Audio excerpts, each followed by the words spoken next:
I started it. Yeah. So a very pleasant evening to each and every one of you. I, Mr. Shaunak Sawant, on behalf of the Social and Self-Awareness Club of HR College of Commerce and Economics, heartily welcomes you to our webinar, Silent Voices, Put the Kind Back to Mankind, which is conducted in collaboration with Welfare of Stray Dogs and Animal Welfare Fund. The webinar aims to stop the issues of the cruelty which is prevailing against animals and to think of certain measures for their welfare. We also have our principal, who is also our constant pillar of support, Dr. Pooja Ramchandani ma'am, here with us today. Ma'am, we would like if you could speak on this sensitive issue. Thank you, Shaunak. I hope I'm audible. Yeah, ma'am. Yeah. You're perfectly audible. I think HR college, where 80% of students are chartered accountants, majority are doing or thinking of making their careers in finance, accounting, actuarial sciences, chartered accountants. A unique concept today where you're looking at one of an important aspect of society, which is stray dogs. Many would think, what is this topic all about? And when the organization which is looking after this unique concept contacted me, and I think nobody else better than SSAC Club, who always takes up initiatives like these, discussions like these. It could be a panel discussion on mental health, an example where you take up different topics and want to sensitize students and your own selves. An example, I have been born in a family where you won't believe, uh, I have one sister and two brothers. Four of us, right from childhood, had stray dogs living in our family. We used to have them in our family. We used to take care of them, give them food, and they were a part of family. And believe me, the emotions that dogs have, it's not about the pet dogs or the stray dogs, they are same. We have been born, my brother used to be mad after dogs, and my dad never used to buy one, but we made a smart strategy of finding out the ones which are running around the street, put them into our houses, give them shelter, and they were made a part of family. Till today, when I go to my brother's house in Ulhasnagar, he will have at least 5 or 6 dogs in his family. And for us, they are a family. Sensitizing our students to this part of society, which people think that the ones that we have at our homes are special and the ones which roam around on the street are useless and they should be killed. There are many times reports being written by many journalists that please save these family important aspect of society. We call them as street dogs. And I think I must congratulate Professor Madhu, who is a mentor of SSAC Club, and all my brand ambassadors which have taken this initiative on their shoulders that come what may, we will sensitize our students to even this topic, like having a pet dog. But at least don't forget that there are many dogs on the street. They are also living beings. God has created them and we have to take care of them. Don't do anything, but at least don't hurt them. Don't complain to BMC and say, take them, kill them. This is not we human beings are.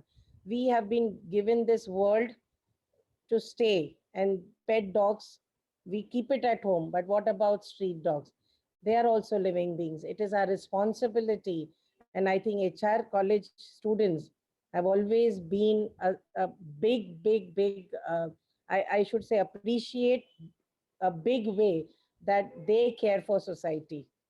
They care for street dogs. I have seen many associations working for street dogs. So I think the wonderful opportunity when the organization taking care of street dogs contacted me, I said, let's have a session with our students and sensitizing them. Maybe these 50, 60 who joined today will at least take care of one street dog. At least we have saved 60 or 70 dogs' life. So with these few words and my appreciation for Professor Madhu and all of you, my brand ambassadors, let the session begin. Hearty congratulations and all the best. Thank you so much, ma'am. Thank you so It much, really ma'am. means a lot. Yeah. So moving ahead with our webinar, we now have with us Mr. Viraj Krishnaraj Rao and Ms. Shreya Jitendra Kelkar from Animal Welfare Fund. Ms. Viraj, Mr. Viraj, who is closely related to sports field, is currently pursuing BSM at IISM while also consistently striving towards building a better world for animals. Ms. Shreya is currently pursuing life sciences at Casey College, and her amiable personality, compassionate nature, and love for animals has made her passionate to work for the betterment of the animal species. Animal Welfare Fund and Co. is an organization that has experience with treating cases of maggots, distemper, jaundice, kidney disease, other injuries and illnesses among all animals, including dogs.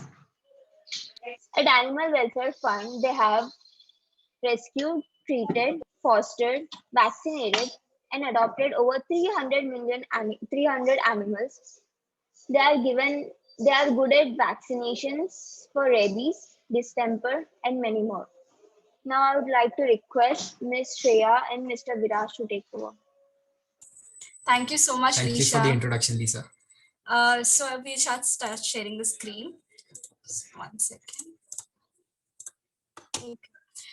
So actually, we were just wondering as to what to name the PPT when he suggested why not we name it Tail to Act in Love. Is my screen visible? Yes, it is, Shreya. Yes, ma'am. Yes. I know she's graciously introduced us already, but we are a small non-registered organization which takes care of things like rescues, feeds dogs in our locality. We medicate them, we heal them as per our ability, we foster them, we neuter them, we rehabilitate them, which includes getting them adopted, and we vaccinate them as well. Also do mass vaccinations. Have experience in not treating but fostering animals like birds, parrots, or bats, squirrels as well, but obviously not so good at that as we are as dogs and cats. So the first thing I'm going to speak about today, getting to the point, is the body language and behavior of dogs. Now, since dogs and cats can't communicate via words like we humans do, a major part of their understanding of us and our understanding of them depends on what our body language is like. Now we are going to mainly focus on dogs here. So I'm going to be talking about the 4 basic temperaments in dogs, although every dog has its own personality. These are the 4 situations you may find yourself in with the dogs. So the dog may be either calm or indifferent. He may be friendly or frisky. He may be anxious or scared, and he may be aggressive or hostile. So there are overlapping things. Obviously, an anxious dog may be also an aggressive dog, or a friendly dog may also be an anxious dog at the same time, or a friendly dog may be a calm dog. So there are overlaps here, but these are just the 4 main types you usually see. Now, when you're looking at a dog, the best part to first recognize its condition or its state of mind is by looking at the tail. Other than the tail, you can always look at the ears of the dog. You can look at the face of the dog. So the eyes, the teeth, the how the, is it snarling, is it calm, what is this condition, and the overall body or the back, is it arched, is it tense, is it relaxed, and things like that. Hi, so here let's first start with how a calm or an indifferent dog looks like. As you can see in this picture here, this is a calm dog. It's just sitting, minding its own business. Its tail is out. Its eyes are in a more or less calm, calm look. It may be sitting normally. It might be panting if it's a little hot outside, and they generally sit, sleep around. They look relaxed, and sometimes if they are very comfy with their environment, or if they're comfy with you being around them, they might even show you their belly. And this means like they would often want to be petted by you. If often they show you their belly, or they raise their leg up, especially while wagging their tail. They love belly rubs. The next is a friendly or a frisky dog. So basically, as you can see here, this is a friendly dog. I know this is a picture, but in reality, he was wagging his tail while walking towards me. Their mouths are open, they're happy and jolly, their bodies are relaxed, they aren't making eye contact directly. You might often see them lying on the ground. After they come to you, they might lie down next to you. They might have small puppy-like barks, little yelps, if you will, if you are near them, if they recognize you. This will happen, especially if you're familiar with a dog near you, or if sometimes they might just come stand up to you. As you can see here, this dog called Shadow, who lives in our area, loves to stand up to Shreya whenever she walks past him. So this is how they greet us. And it's unfortunate that many times when a dog comes to greet people who are not familiar with them in such a way, they often take it as an attack. But here we are here to tell you what is an angry dog going to do and what it isn't going to do. We are going to show you a picture of an anxious dog. So as you can see here, looking at the ears of the dog, its ears are tucked back against its head. Its eyes are big. It's looking at you straight on. Its back is all arched, and oftentimes you might find its tail tucked between its legs. Not every time it's not every time that a human or another dog has made it anxious. Oftentimes loud noises, especially when there is bursting of firecrackers or loud music on the road, that oftentimes causes anxiety in dogs. As you can see here in this picture, a dog is being approached by a person, but the dog is a little bit anxious, and it's like, look at its tail, it's between its legs. It's not necessarily angry at the human, but it just doesn't want to make contact. Lastly, an aggressive or a hostile dog, clearly, as you can see here, it's going to be baring its teeth. It might be snarling at you. The tail is stiff and outwards. It's not going to be wagging its tail. The body is kind of tight. They often show you the side of their body or the side of their faces. They will not stand in front of you. Again, you can see here, eyes wide open. Oftentimes you can see the white of the eyes, and the hackles, basically that is the fur behind the neck of the dog, is always raised, and it's an alert dog. So here are a few things you might want to do. First, if you're looking to avoid the dog, regardless of the temperament, if, for example, you are some person who is not so friendly with the dog, and even if the dog is friendly, but you want to avoid it, what are the things you can do? So starting with a friendly dog or a calm dog, firstly, a calm dog is not going to be much trouble to you if you want to avoid it. A friendly dog may come to you, but if you do not want the attention of the dog, just stand there. The dog will smell your hand. The dog might sniff you, even if it stands up against you, but you do not respond to it. It will get the hint and it will just walk away. And once it stops, you can also just proceed on your way. If it's an anxious dog, again, generally will not come towards you, will want to make distance from you. So you can also walk away. And as for an aggressive dog, unless you are in the territory of the dog, an aggressive dog will not come to you. That said, imagine you are in the territory of an aggressive dog, or for whatever reason the dog does not like you or what you're doing, or the fact that you're passing by, because it might have some post-traumatic stress from some previous incident in its life regarding humans or something similar. Oftentimes they chase cars because of this reason. The best way to avoid them is, firstly, do not make eye contact. Show them that you are not interested in a fight. You do not need to make a noise or stomp in their direction unless they are coming towards you actively. Oftentimes they'll just give you the side look and they'll just be growling. All you have to do is keep your body in a standing position. Do not flinch with fear. Do not run. Especially do not run, because they will take it as, okay, it's now my chance to chase you. Just walk away. They will avoid you. Now, if you want to interact with them, if it's a friendly dog who's coming to interact with you, meaning, let's say you don't know this dog, it sniffs your hand, it smells you around, and then just let it first rub up against you. Generally, if the dog wants to play, it will stand up against you, or it will rub its cheek on your side, or it will rub its body near with your, like, it'll rub its butt near your legs. It'll do a few things like that. That is when you can stroke it on its back gently, or you could feed it a little bit if it wants to be fed. If you need to interact, I would suggest, do not interact with any dog which is aggressive or anxious, simply because if it doesn't want attention, it's not worth the risk just for sake of petting the dog. You're better off leaving it alone. And now for the third circumstance, if you need to help the dog. when in terms of help, we generally are not asking the dog, hey, are you angry? Do you like me? Do you not like me? We are just going to try and get it the help it needs. Oftentimes, if it's a scared animal, it takes a little time to gain its trust. Probably you should start out by giving it a little bit of food, giving it its own sweet time to relax around you, get used to you, know that, understand that, okay, this person is not a threat to me and is going to, if even if I'm around, even if I move around this person, they're not going to harm me, or they're not going to harm my puppies if it's a female mother dog or something like that. If it's a friendly dog, you need to help it.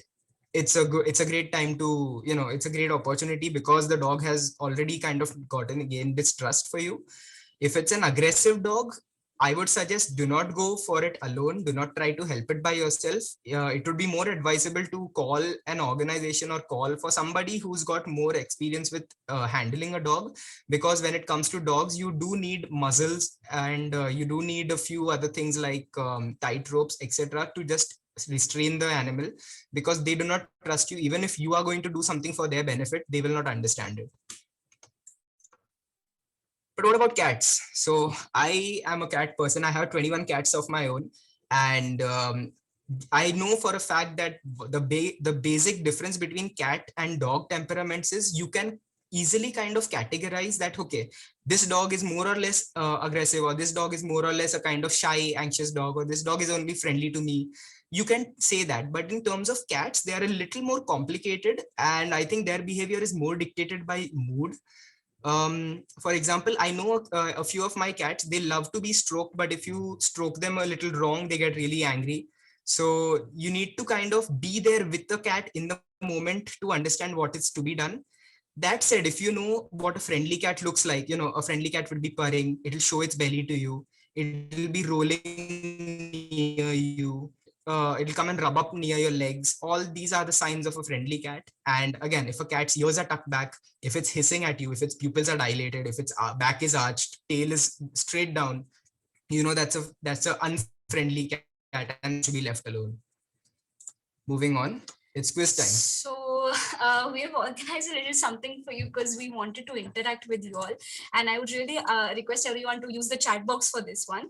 So we have two questions. We're going to have two questions, MCQs in front of you with options A, B, C, D. And for each question, we're going to give you 30 seconds to tell us what you think the answer is. So should we start if everybody is okay with it? Yes. Okay. So here comes the first question. Viraj, can you start the timer? Okay. Ready? 1 second. Set. 30 seconds, right? Yep. Okay. Guys, Ready, 30 seconds. Set, go. You're cycling down a busy road and a dog decides to run behind your bicycle while barking. What should you do, guys? Option A, pedal faster. Option B, stop cycling. Option C, keep pedaling. Or option D, kick at the dog. And we'll be looking at your answers in the chat box. Okay, many So people have answered C. B, C, stop, B, C, B, C. And Okay, time. time. So what I would say is, actually, I can understand why some people wrote B, and ideally the answer is C, because if you stop the cycle, you are interacting with the dog, especially if you want to avoid it. Now, yeah, obviously, if the dog is coming too close to your cycle and you're afraid that you're going to get into an accident, you have to stop the cycle. But if the dog is just running behind you, and if it's not stopping next to you or not trying to approach you, you could keep pedaling at a slow pace. Don't pedal faster, obviously, because you may get into an accident. It's better to just keep pedaling slowly, because most of the times the dog will back off. It won't interact with you. Basically, it's the same as walking away. When a dog is angry and coming towards you, just walk away. Same way. Don't pedal any faster. Don't pedal in haste. Just keep pedaling at your normal pace. That said, if the dog is snapping at you or something like that, then you have to stop. Option B is right, where you have to get off your bicycle or at least stand up, shoo the dog away, show them that you're not afraid, show authority, and then proceed on. Right. So we have a second question. The timer is set. Ready, everyone? Ready, set, go. Oops. Never mind. I think you guys know the answer, but you can still, if somebody did not see, you could still attempt.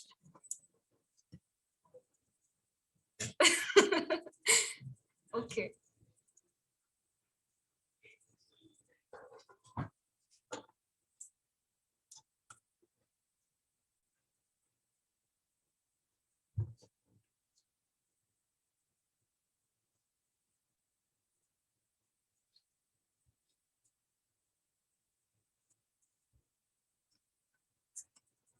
7, 6, 5, 4, 3, 2, 1, and time. So I can see the answer is D, but I can see why many people again said C, because both of these were trick questions. See, if a dog walks up to you with a wagging tail and sniffs your hand, how should you ideally react?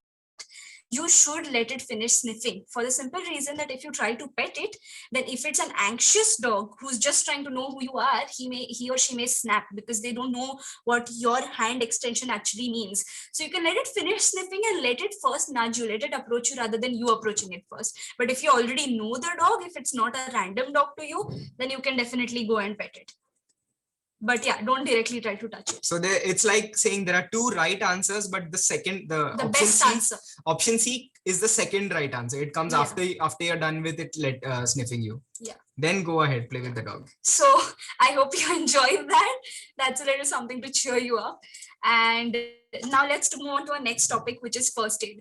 So as an organization, we obviously want to give first aid, and to help with first aid, we have organized something again very fun. So aid A. So we have the 3 A's for first aid. So the first thing you need to do when you're trying to aid an animal, and since aid is necessary because a lot of the times before you can get to the appropriate help needed, the animal may be in a condition where it won't survive till it gets there. So you need to aid it before it gets to the veterinarian. So the first thing you need to have is access to the animal, because if the animal is hidden or it doesn't trust you, then there's no way you're going to be able to give it first aid. So the best thing to do is try to approach it with food, and wet food works best because wet food is fatty as compared to dry food, and you all know we all love our burgers. So you can give it wet food, let it come out to you, be gentle and slow with the animal, because the more jerky moments you show it, again body language, it will feel scared or threatened. And then once you have access to the animal, you can try and restrain it by, I don't know, in case of dogs, you can put collars, whatever's handy. You can put a cat in a cage or, things like that, but restrain it so that you don't get, it doesn't get out of your hand again before you can help it. Now, once you have access to the animal, you need to assess the animal, which means that's the second day. You need to find out what's wrong with the animal. Now, the best way to find out what's wrong is by first checking its hydration, because any animal who's too injured or too sick will probably have bad hydration. So the best way to check for hydration, the easiest way I'd say to check for hydration is by touching the nose of an animal, dog or cat, because if the nose is wet, then that means the dog or the cat are probably hydrated. But a better and more accurate way of checking for hydration is the scruff test. Now, scruff test is very simple. So the skin of dogs and cats is usually very loose, which means you can basically hold it in your hand and pull it up gently without hurting the animal, and it will come in your hand like a bunched up rug. So that's exactly what you have to do on the back of the neck. You have to hold it firmly, but not tightly. Don't press it so that you hurt the animal, and just pull it up and release it. Once you release it, if it settles down effortlessly or if it settles down immediately or fast, then that means the animal is well hydrated. But if it takes time to settle, or if it holds position, then that means the animal may be mildly to severely dehydrated, in which case the kidneys could be taxed or something else could be the case. So the animal needs hydration ASAP. So in those cases, if you take it to the vet, they'll probably give it saline like DNS, D5, RL, depending on the condition of the animal. Then you have appetite. A stray will usually show appetite regardless of the time. But yes, if it's injured, then it may not show appetite. That's why you need to check for appetite. Or see, appetite by itself cannot be a determinant, because you have to check the other parts. So an animal may just not be hungry, and that's why may not eat, or may not like that particular kind of food and may not eat. But appetite is a good indicator of whether the animal is in good health or not. Then a third thing you need to look for immediately after you check hydration and appetite are wounds. So if you see any wound on the body, especially don't miss out parts like under the arms of the animal and the legs, or behind the tail, under the tail, or behind the ear, because these are places where we miss out on checking wounds, and wounds can get nasty because of maggots, and you'll realize why later on. So you check for wounds. Then the third thing you check for his body language, which means if there are fractures or if there's a sprain or if there's some swelling, it'll probably be limping. If it's tilting its head to the side, it could be a hematoma or it could be an ear infection and stuff like that. So you need to check for the body language. Then you may check the ears and the gums. So the ears and the gums of animals will usually be a nice pink color. If it's too red or if it's too white, then white means anemia, red means some other kind of a oral or physical problem with it, infection. So then you could look for, then you can proceed to aid the animal.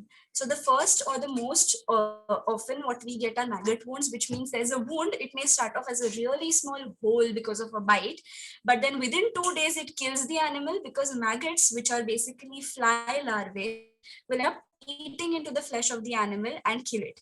So the best way to do this is usually when you take it to the doctor will apply something like ivermectin or neomac, which is basically a maggot killing powder. But it's not advisable to do it by yourself because these medicines are heavy on the body. So the doctor can provide it with the proper dosage. The thing that you can do before you take it to the doctor is basically packing it with turmeric, lots of turmeric. Okay. Then you have something like external injuries. Any external injury which is not maggoted. Now, how do you identify maggot wounds? It will have a very distinct rotting flesh kind of a smell. It will be very horrible actually. Or if you see the wound growing rapidly, which means one day you see it was small and the second you see it's big, like more big than it should be. Or if you're able to get close enough to the animal, then there can very well be you can see the skin moving, or you can actually see the maggots themselves. So that's how you identify them. Now, for external injuries, to prevent maggot wounds, you can bandage them and you can spray some Scavon or some spray that will prevent flies from coming close to the wound. And you can prevent them scratching their own wound and increasing it in size by, bandaging their feet very lightly so that the nails don't get in contact with the wound itself. Then for internal injuries, there's not much you can do. If you know it's an internal injury, then you better take it to the doctor, but try not to move the animal around too much because it may cause pain or it may cause some kind of nerve damage. Then we have dealt with a lot of diseases and parasites, diseases like distemper, parvovirus, leptospirosis, gastroenteritis. Now, these are a few of the main diseases that I have spoken about in the past because they spread very fast, they kill very fast, and they don't have a cure per se. You can only treat the symptoms like you do with COVID. In these kind of cases, if you come across a dog which has any of these diseases, the best thing to do is to be very careful of your hygiene, because it will spread from the urine of the dog to another dog. So if you're dealing with this dog, then make sure wherever the dog has been, you clean that place with bleach, you clean your own hands, not with bleach. If you want to do it with sanitizer or soap, Lifebuoy is a good option, like ma'am mentioned. And you clean yourself, you make sure you're hygienic about it. The cloths that they have used, you may incinerate them, dispose them, but dispose them properly if you do, or clean them with bleach again. Then the next thing is parasites. You usually get puppies or kittens, usually most of the time have something called worms, which even humans face a lot of the times. A simple medicine for those is Nemocid, but again, don't administer until and unless you know how to administer. And then you may face animals with chronic malnutrition, in which case a blood test may be very, very much required, because if you don't get a blood test, then you don't know how the kidney values or the liver values are to understand the animal's condition. So here are some tips when it comes to aiding dogs and cats, especially first aid. Tip number 1, do not bandage a maggot wound unless it's inaccessible. So basically, if you have a wounded animal and take it to the vet, but oftentimes if the vet knows what he or she is doing, would suggest you do not close the wound up unless it is on the back of the animal or somewhere the animal cannot get to, because oftentimes a dressing on a maggot wound can actually end up causing a lot more damage to the wound area rather than keeping it open, in which case the cat would be able to, or the dog would be able to lick it and groom it. Also, oftentimes it rots under a bandage. Sometimes if the wound is on the back of the dog, somewhere it cannot get to, or if it rolls around, you know that it's going to get dirty, it's not going to stay clean. Only and only in those circumstances must a maggot wound be bandaged.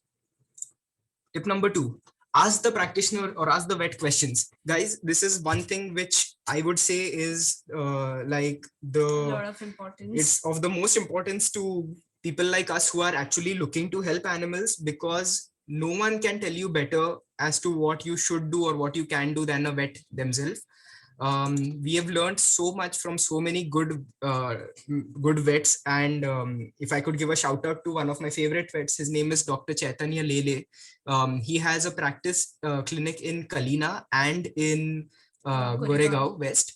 He is an excellent vet, and he is one of the vets who will actually be able learned to a lot from, who we've learned so much from, and who will actually be able to tell you how and what to do in the future, what precautions you should take, and basically how to be a responsible animal caregiver.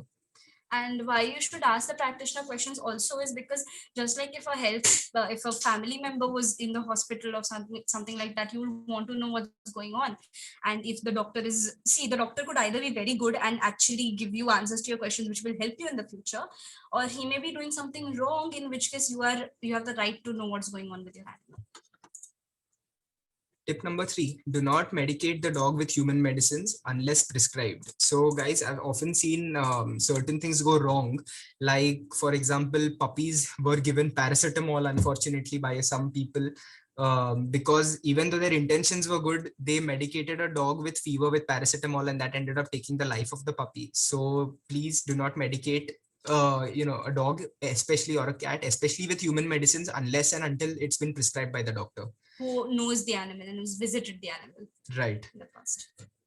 The next is keep an animal in a clean environment. Basically, whenever you're dealing with any kind of animal with an injury, or even if it's sick and you need to keep it somewhere, even if you're keeping it in its cage, make sure the cage is clean and make sure the place around the cage is regularly cleaned, because more often than not, we've seen animals go from bad to worse simply because, even though they were on the healing path, the environment around them was unhygienic. It attracted a lot of flies.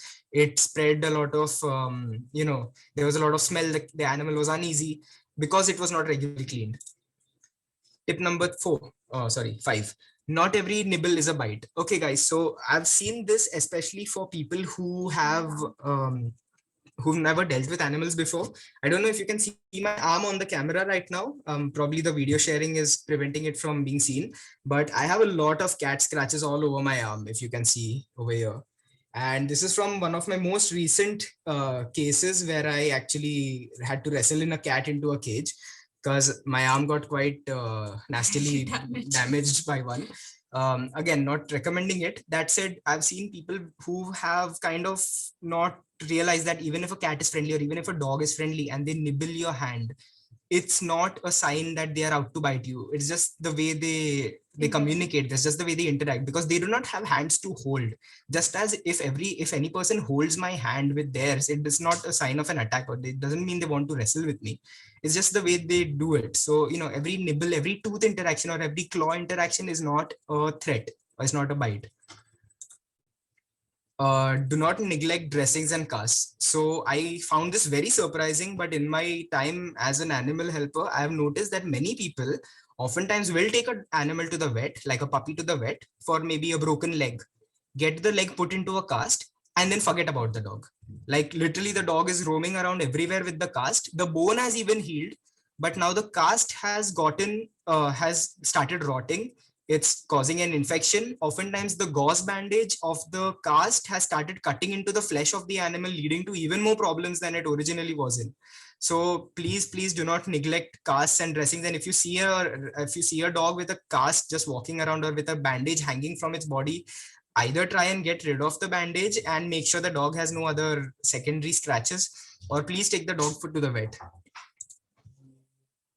Next tip: if bitten or scratched, do not panic. Do not panic. If you try to move, if you try to yank your arm, or if you try to do anything sudden with an animal that is already trying to harm you, I think it's just going to get more trouble for you. Also, once you have been bitten or scratched, post that is what you do to medicate. You take your vaccinations on shots, as ma'am said. Take thorough care of your hygiene, clean up, but don't worry. And the last but not the least, do not over medicate. Okay, again, taking your if you give medicine to the dog or a cat and you don't know it and you end up giving a little too much, it might cause more harm than good. Now for the second case. So again, we have a quiz for you all. And it starts with the first question. So ready, set, go. Check the chat box.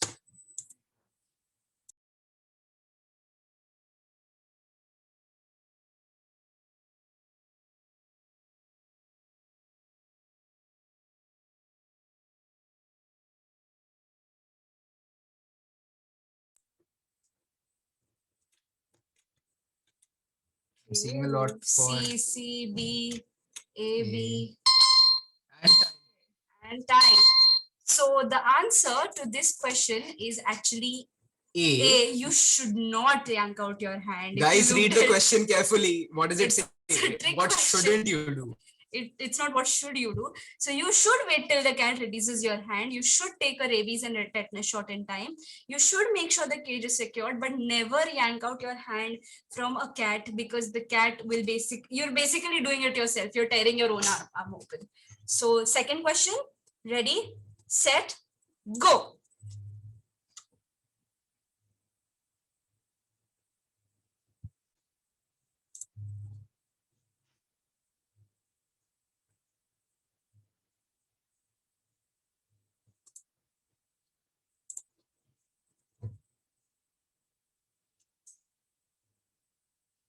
Ten, 9, 8, 7, 6, 5, 4, 3, 2, 1, and time. So people said B and C, which is fair. The proper answer is to take it to the vet ASAP, because if it's an aggressive cat, you trying and taking your time to vaccinate it may actually end up in the cat escaping or you getting injured. Medicated. So you may actually end up in the cat escaping or you getting hurt. So it's best to just take the cat to the vet straight up if it's an aggressive one. Yeah, because actually examining or self-medicating might, one, you might not get a good idea as to what is actually wrong with it. Second, it might actually end up running away, and that has unfortunately happened to us twice. Right. So we learned from that. Yeah, great going, guys. So the last or the second last part of this is the comfort. Now Viraj will talk about this. Okay, so care and comfort. The 3 C's of care and comfort are as follows. 1, check. So this basic topic is about pediatric care, a lot about pediatric care, and we are going to talk in reference to kittens and puppies.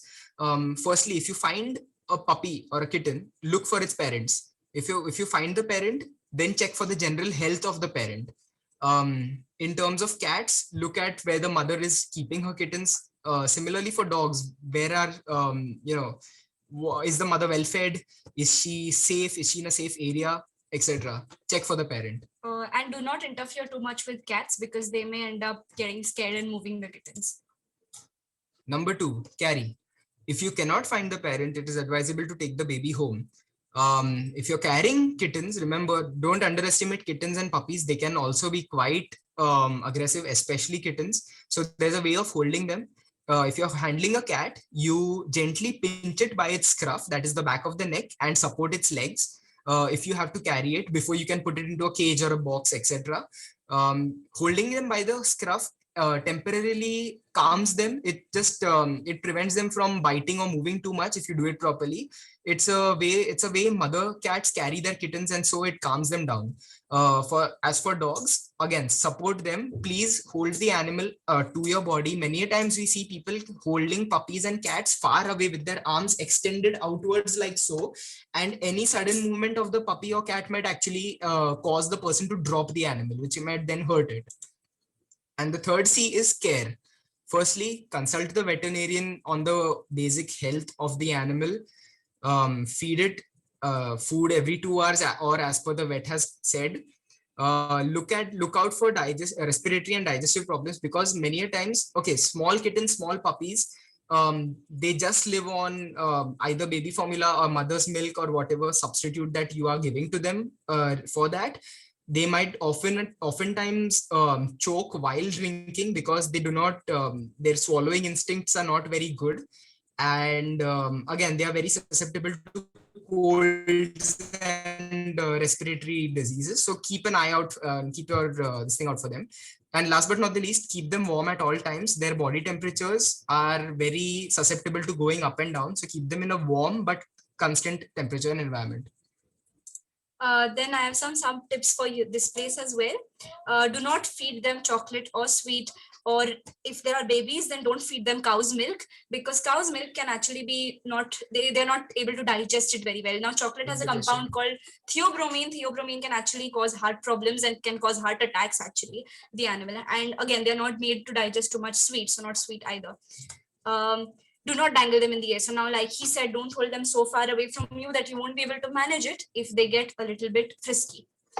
Do not smoke in the vicinity of a place where animals are, because you may end up actually, like he said, respiratory problems are very easily, they're susceptible to respiratory problems. So don't do that either. Get them spayed and vaccinated in time, because if there are not vaccinations, then they will end up getting some sort of infection, and then the infection will spread faster. If one puppy has it, expect all the others to have it too. Make warning signs. So if there are puppies on the road or something like that, if you know there are dogs in the area, you can always make warning signs that make people alert of there being a presence of dogs and cats, so there are no accidents. You don't interfere unless it's absolutely necessary if the parents are there, because in cats, if you interfere with the mother cat, then they may end up getting hurt. Okay, so about food and what to feed them, Shaunak has asked a question. You can feed them roti, but it's not the ideal diet. Okay, they will eat roti as a supplement. My cat loves roti, but the main food is pedigree and viscas, because these foods have a compound called taurine. They have an amino acid called taurine. Taurine is an amino acid that is usually not present in our daily food products, because humans usually don't require it as much as cats and dogs do. So and there is a lot more protein content, and it's a basically balanced diet for them. That, and one thing which we forget is cats and dogs are obligatory carnivores. Yeah, so they require non-vegetarian food in their diet, and because that is the way they've evolved. Especially that it's true for cats more than it is for dogs. Yeah. And yes, they can eat roti and they can eat bread and rice and a few things like that. Should not constitute the majority of their food intake, but they can have it ideally. But don't give masala and salt, because sodium levels are sensitive. Sabzi is something that I would not consider giving any animal, even if they want to eat it. I would not I know a cat, one of my cats, who actually likes eating sabzi, but I try not to give it to him because it can cause a lot of other health issues down the line. Parleji, yes, it is, because it's sweet. Sweet food is not good for dogs. Don't give it so often. And also Parle-G and sugary foods, biscuits and all have lead to hair loss for some reason in dogs. It can cause them skin infections and hair loss. In fact, a lot of fish are not good for cats. You can only feed them certain fish like mandelis and bombils, but you can't feed them a lot of the other fish that humans eat. So if you can imagine, for a carnivore, carnivorous food is not good, some kind. So you can always imagine how sensitive their diet is. Another last quiz time for today, and then we have one last fun activity. I'm sorry if I'm encroaching on your other time, but I promise it will be a lot of fun. So this last quiz time, and then just a 10-minute activity, and then we'll wind up. Okay, are you guys ready? Set. Sorry, Shreya and Viraj, not a 10-minute activity. You will have to condense it. Okay, fine. We'll have a 5-minute activity. Answer the question, guys.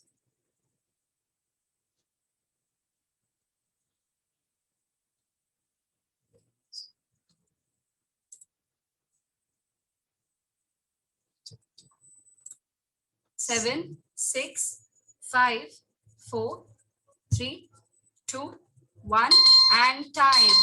So the right answer is C. You guys were very much right. And oh, great. So everybody answered C. That's excellent. So yes, the best idea is to move the puppies safer place nearby. Now let's move on to our next question. Ready, set, go.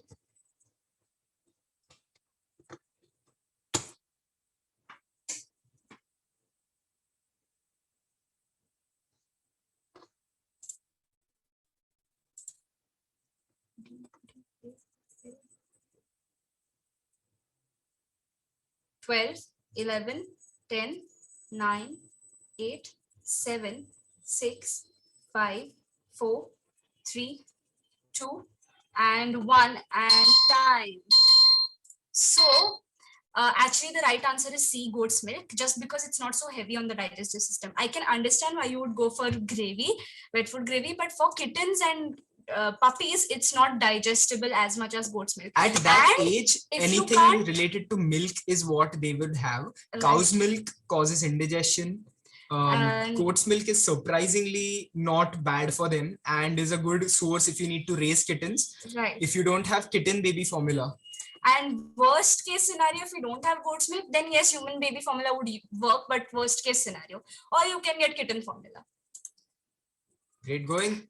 And why do we do all this? So the simple reason why we do all this is because vaccinations will prevent disease spread. Spaying will prevent population from rising. When you feed dogs, they will not go into your trash and cause a ruckus and go after people who carry food. So feeding is great for animals. We get them adopted. So again, that helps with the population. Now going on to a final activity, just 5 minutes, is a small game called the Devil's Advocate. This is basically like a Q&A where I want you, I will be displaying some laws regarding animal welfare and people who help animals, and I want you to place situations that either you have been in as an animal lover, or you have seen, or you have read somewhere on the news, and I will tell you how to counter those situations using these laws. So these go. are the laws, guys. Think about a scenario real quick. And we'd love if you interact with us via audio. We can't hear any of you. Yeah.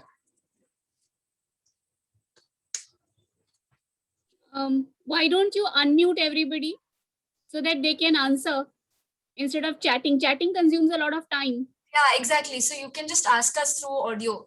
If you Are you able to unmute yourselves? Host, please unmute them. Sorry. Yeah, we have done that. Yeah, so please ask us any questions, something you have been in, you've read, whatever it be.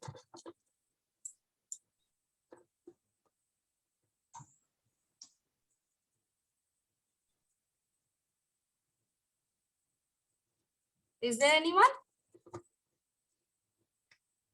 Okay, if you guys can't think of anything right now, let me start with one case.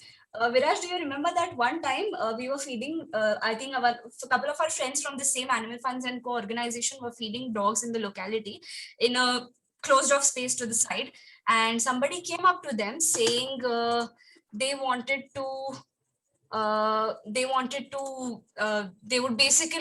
basically tried to shoo these people away from feeding the dogs. And when the people said no, the lady basically tried to threaten them by saying, "Main maar ke bhaga dungi." So what our volunteer basically said was, "I'll call the police," and there was nothing wrong with that.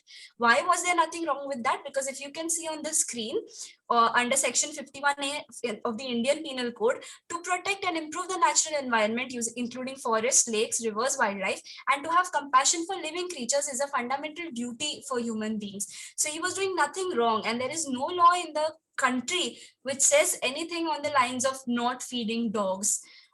So if she was threatening to hurt, then she would get charged under section 506 IPC again, because whoever threatens another with any injury to his person, reputation, or property, with intent to cause harm or alarm to that person, to make him do an activity which is legally entitled to do, commits criminal intimidation, which basically means he was doing something he was legally entitled to do. She was threatening him by trying to hurt him, and that was criminal intimidation. So if any similar case that you have, we'd be love to answer that for you guys. So I would like to share one incident. I don't know if you all have seen this video on Instagram where so a street dog in a society was trying to find food, and the secretary of that society started like bashing him with the stick and threw that dog out of the society. So one woman who is not part of that society saw this incident and raised a voice against it, that you are not supposed to hit him. He wasn't doing anything but just finding food. So that man became aggressive and he started ill talking with her, like भाई मतलब मेरा society है, तुम्हें क्या करना है and all. So like it totally took a negative turn. Malab, so Right, so so those actually, again, both of them come under section 506 for criminal intimidation, section 11A to O of the Prevention of Cruelty Towards Animals Act, and it also comes again under section 428, which says punishment for killing, poisoning, naming, or rendering useless any animal, and under harassment if he did something that was inappropriate to the woman. So he is very liable to get punished. And 428 IPC, especially so because if he was hitting the dog, he might as well be causing it grievous injury. Right. Because many a times we have seen this is one thing very common for cats and dogs. If you hit them on their spine, it can cause a lot of problems with their lower legs. So if he, for whatever reason, injured the animal to the point, or in regress, right, so he is susceptible to being punished under the acts that Shreya just mentioned. okay. So, does anyone else have any even questions for that matter? One thing which I would like to share with you guys, which many people don't really think about. Many people have a problem with others feeding dogs. Now, they don't realize, they think it's like you are promoting the dogs to become dependent on the humans for food. That is really not so true. More like we are making the dogs friendly and trusting to the humans in the locality, so that these dogs later on don't go and maybe get into fights with humans, bark at humans, chase humans, like chase their cars, chase delivery walas, people who come on Swiggy and Zomato scooters. If you have a hungry dog and he smells the food, he's definitely going to give chase to that vehicle. By us feeding them, we are preventing a lot of mishaps. We are making the locality safe for your children, because the dogs know, hey, I don't want to harm this kid, or I don't want to. They won't trash the place. They will have not. You seen dogs, leaning over yes. trash cans and looking for food? They won't do that if they're full. They won't fight amongst ourselves. They'll generally be less aggressive, because think about it. If a human is fed, a human is not aggressive. Have you heard of the term hangry? Because that's how it is with everyone, and we need to accept them as a part of our society, as somebody we live with and somebody we have evolved with. So, humans and dogs especially, we've evolved for like thousands of years together. So we were hunter-gatherers with them on their side. So on that note, I would like to, if anybody does not have any more questions, I would like to say thanks a lot for bearing with us. I hope it was an interesting, interactive session. Sorry for the haste. I mean, you might have experienced a little haste from us at the end. We have a time constraint with us, so we sped up things. There was a lot to tell you guys. In fact, there is more, so I'll be sharing 2 PPTs, not just this one, there's another one. It's a bit more informative about first aid, but again, don't practice it unless you have proper guidance on hand. So thanks a lot, everyone. Thank you, Ms. Shreya and Mr. Viraj. We as humans must consider this not only a duty, but also a responsibility to give them the love and respect they rightfully deserve. They are as much a part of this beautiful nature as we are. On that note, I would like to appreciate the efforts and contributions of welfare of stray dogs and the Animal Welfare Fund and Co. for showing their compassion and persistently work towards lessening their pain and fighting for animal rights and thus giving them a better life. I would now like to invite our teacher in charge and our source of undying motivation, Dr. Madhu Kelkar, to speak a few words on today's enlightening session. Thank you, Lisha. I'm quite overwhelmed by the adjectives that you have used for me. Yes, I think they were very, very comprehensive sessions, both of them by WSD as well as by Animal Welfare and Co. And there are several reasons why I thought that such a session would make sense. First of all, I felt that there is an absolute necessity to stop the kind of cruelty that we witness, or even the indifference that we witness towards animals around us. We are so careful about our pet dogs, but we are supremely indifferent towards stray animals. And as a child, I grew up, I always like to say this, that my aunt had a battalion of dogs, and so I had kind of, I had interacted with dogs even in my childhood, and Viraj, of course, will disagree. I am not dog unfriendly, but yes, I have a certain amount of compassion towards dogs and other animals. And there is a reason why I think this session made a lot of sense to me. And this is also one of my favorite narratives, which I share with my colleagues in the staff room, that we have these wonderful 7:15 lectures and I leave my house at an unearthly 5:30 in the morning. And there, especially on cold, wintry, dark mornings, I am the only one and I am in the company of a battalion of dogs.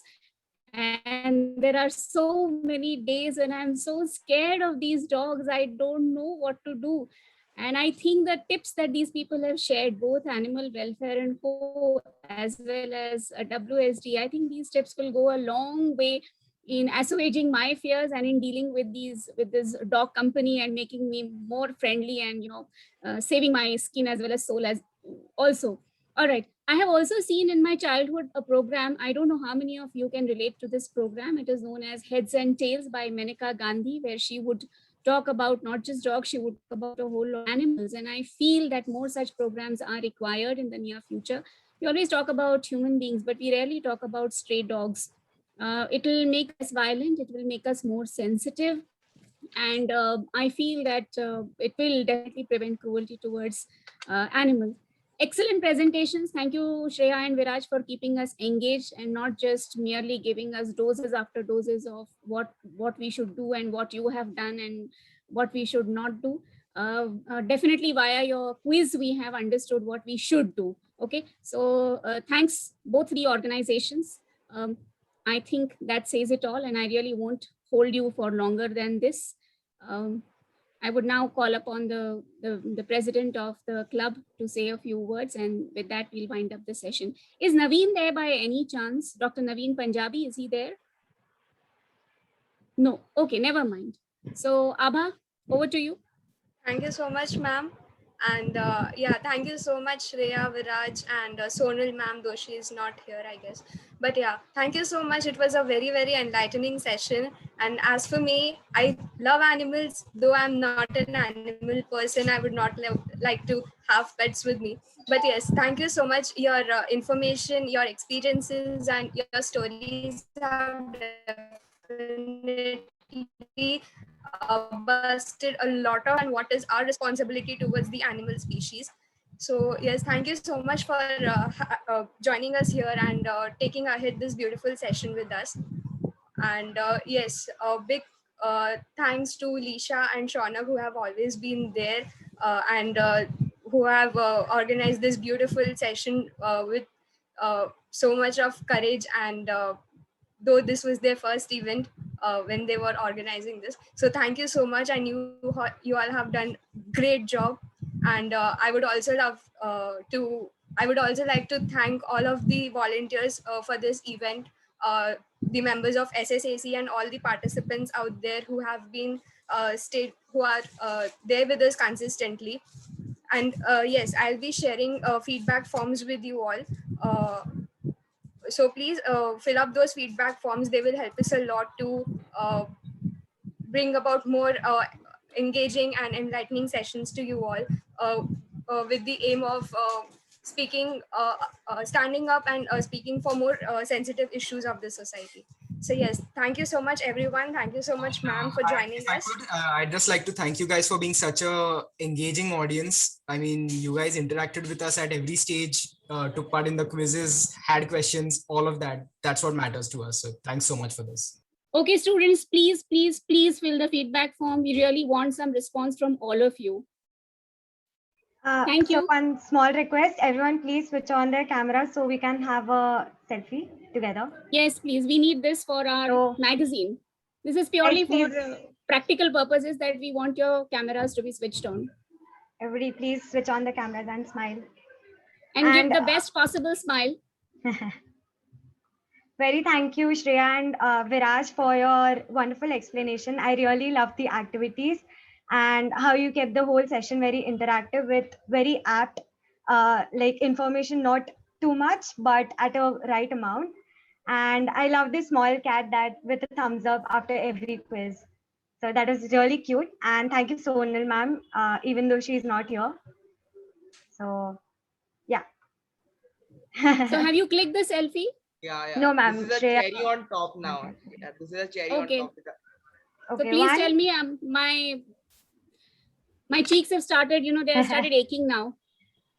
Okay, so everybody please smile. 1, 2, 3. Done.